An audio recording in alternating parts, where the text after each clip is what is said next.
Hey everyone, this is Mack's story. I just want to spend a few minutes with you today talking about character.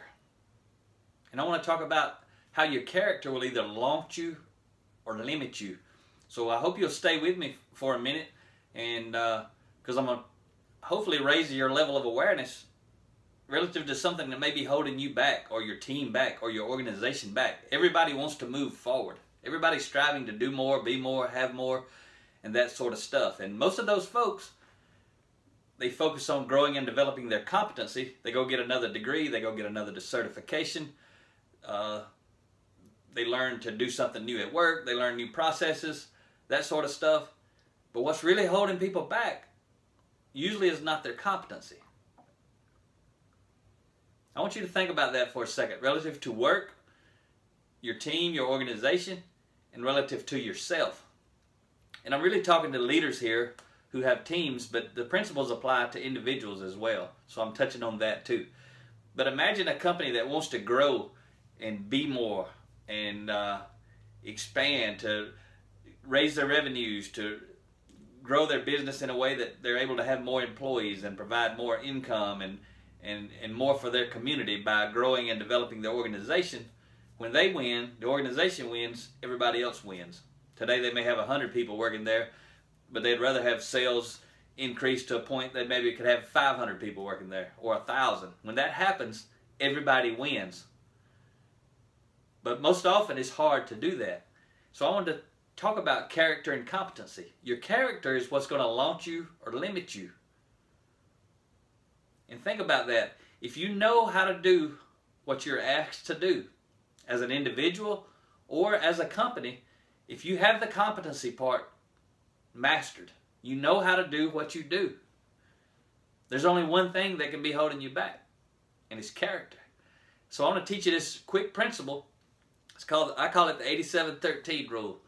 87% of our results come from character, or influence comes from character. Only 13% from competency. Most people, again, focus on competency to get ahead. Most organizations focus on competency. They invest all their time, their resources, their money in growing and developing people's competency to try to get ahead. You've got to do that. Don't get me wrong. You've got to have the competency. But most organizations and most people don't develop the character side of the equation. And it's responsible for 87%. And that's validated by research studies from Harvard and Stanford. That's huge.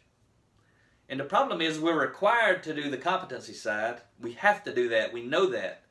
But we don't have to do the character side. We're not required to work on the character development of ourselves or of our team or our people within the organization.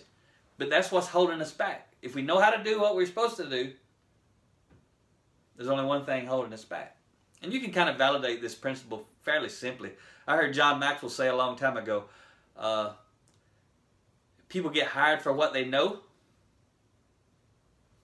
and they get fired for who they are. If you remember a minute ago, this is character, this is competency. He didn't say it that way, but I'm saying it that way. People get hired for what they know, that's what he said, and I'm saying that's competency. And people get fired for who they are, is what he said, and I'm saying that's character. And he agrees with that. I've heard him say it. I actually learned it from him when Rhea and I were in Guatemala with him, and we taught the 87-13 principle as part of the transformation of Guatemala. And so I want you to think about that. Your character will launch you or limit you.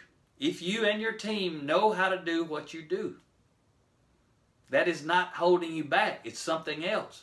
Something else is character. Character does not mean you're good or bad. It does mean you're good or bad, but that's not the only thing it means. Character is who you are. Character is how you're being when you're doing what you do.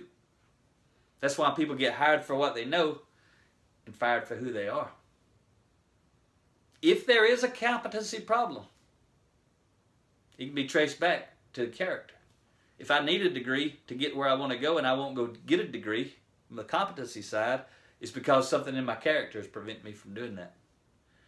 If I'm making bad choices, I can't show up at work on time, can't build good relationships with my team, or my customers, if I'm talking about the organization. If I can't build trust, if I can't deliver quality products, if I can't improve my processes so that I can reduce the cost or give better quality or have a safer environment. All of these things are based in the character of the people and then the organizational character. All that is the cumulative character of all the individuals. And so a lot of people are trying to transform the culture of their organization. That don't mean they're trying to transform the competency. That means they're trying to transform the character.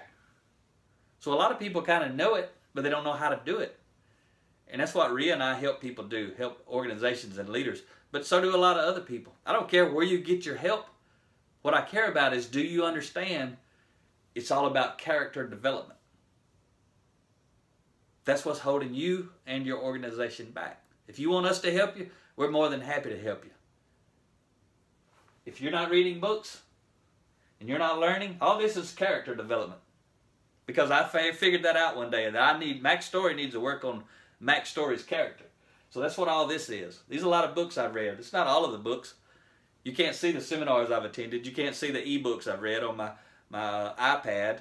You can't see the audios I've listened to and the videos that I've watched. Thousands of hours of all of that stuff. You can't see that. But the reason I've been able to overcome myself is because I've worked on my character. And now I've grown myself, and Rhea has too. That's all we want to do, is continue to grow ourselves. Every day I read, every day. Rhea does too. With the intention of helping companies grow and develop themselves in the character equation. I can't come help you figure out how to do what you do. If you're in business and you're making it happen, you already know how to do that. What we can do is help you understand what has to change on the inside. It's got to change in your heart and in your mind. Transformation of self. If you want a cultural transformation within your organization, you've got to transform individuals within that organization. And the transformation has to start within the leaders, especially the top leader. And I'll tell you one more nugget before I let you go. To be a transformational leader, you have to have transformed yourself. What I've learned is the only way that Mack Story can be a transformational leader, the only reason that I'm able to do that is because I transformed myself. If you know my personal story, way back before I wanted to help everybody, I didn't like people. I didn't want to be around people. I could care less about other people. I was focused on myself. I had a lot of pride and ego. I drank alcohol my whole life, and I used profanity my whole life. But I haven't done either one of those things in the last 5 years, and I won't ever do it again. And I don't say that to impress you. It's part of my transformation. I have changed who I am as a person. That's what allows me to be a transformational leader. Anyone who has not transformed themselves will not ever be a transformational leader. They may be an outstanding leader. They may be a motivational leader or an inspirational leader. And they may get amazing results. But they cannot be a transformational leader unless they have transformed themselves. So if you want to transform your organization, start with yourself.